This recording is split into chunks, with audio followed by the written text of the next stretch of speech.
Assalamualaikum warahmatullahi wabarakatuh.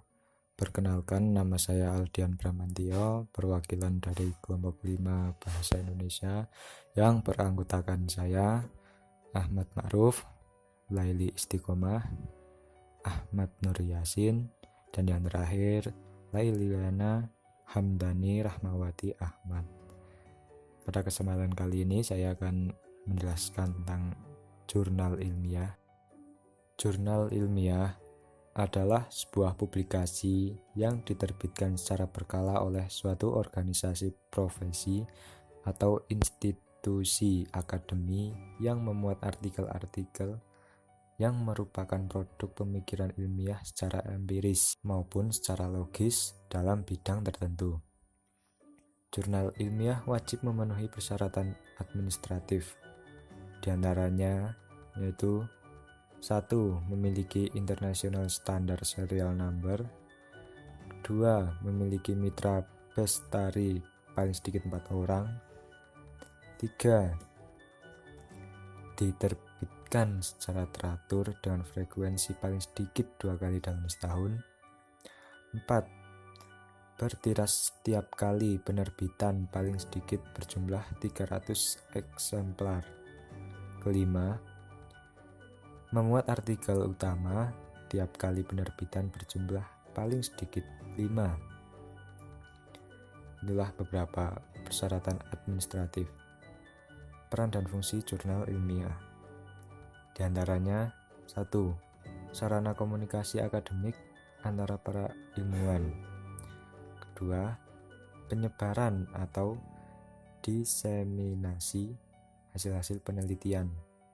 Yang ketiga, pengembangan budaya akademik di perguruan tinggi. Dan yang terakhir, sebagai penukaran informasi untuk menghasilkan ide-ide baru akan ilmu pengetahuan dan teknologi. Itu sedikit beberapa fungsi-fungsi dari jurnal ilmiah. Lanjut saja, kita langsung ke jenis-jenis jurnal ilmiah. Ada beberapa jenis jurnal ilmiah.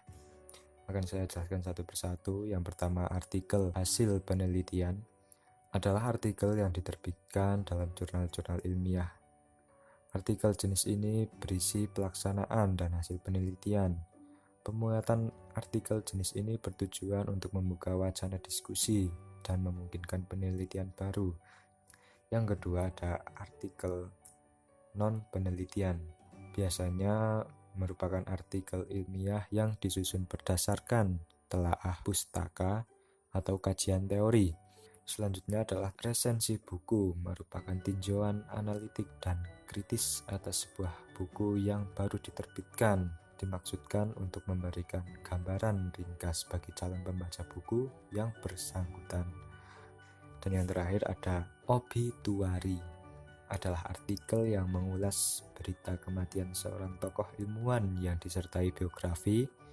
Tujuan pemuatan obituari adalah untuk memberikan kehormatan kepada ilmuwan yang bersangkutan atas jasa-jasanya semasa hidupnya di dalam pengembangan bidang ilmu yang ditekuninya. Kita lanjut ke sistematika jurnal ilmiah. Yang pertama adalah judul. Kedua, ada nama dan keterangan penulis. Ketiga, abstrak. Keempat, kata kunci. Kelima, pendahuluan. Keenam, metode. Ketujuh, hasil. Kedelapan, pembahasan. 9, ada kesimpulan dan saran. Selanjutnya ada daftar rujukan. Lanjut ke kaidah kebahasaan pada jurnal ilmiah. Bahasa Indonesia merupakan bahasa resmi negara Indonesia. Oleh sebab itu, setiap karya atau penulisan ilmiah wajib menggunakan bahasa Indonesia yang baik dan benar. Karya ilmiah menuntut kecermatan dalam penalaran bahasa, karena karya tulis semacam itu harus memenuhi ragam bahasa. Aspek yang harus diperhatikan dalam penulisan karya ilmiah yang berupa penelitian adalah isinya harus bermakna, uraiannya jelas, memiliki kesatuan yang bulat, singkat dan padat, serta memenuhi kaidah kebahasaan yang berlaku.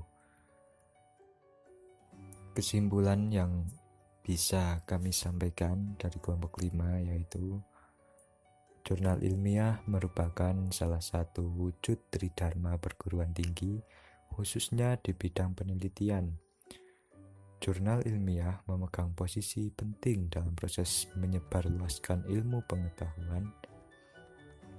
Jurnal ilmiah memiliki beberapa jenis seperti artikel penelitian, artikel non-penelitian, telaah buku, dan obituari. Dalam penulisan jurnal ilmiah, harus mengikuti kaidah dan sistematika yang ditentukan. Hal ini dimaksudkan agar jurnal ilmiah dapat mudah dipahami oleh pembaca, serta dapat dengan mudah didokumentasikan. Penggunaan bahasa baku pada karya ilmiah adalah sebuah kewajiban. Hal ini bertujuan agar karya ilmiah mudah dipahami oleh pembaca. Penggunaan bahasa baku pada karya ilmiah meliputi setiap aspek penulisannya, mulai dari penulisan sumber, teori, hingga penulisan kesimpulan.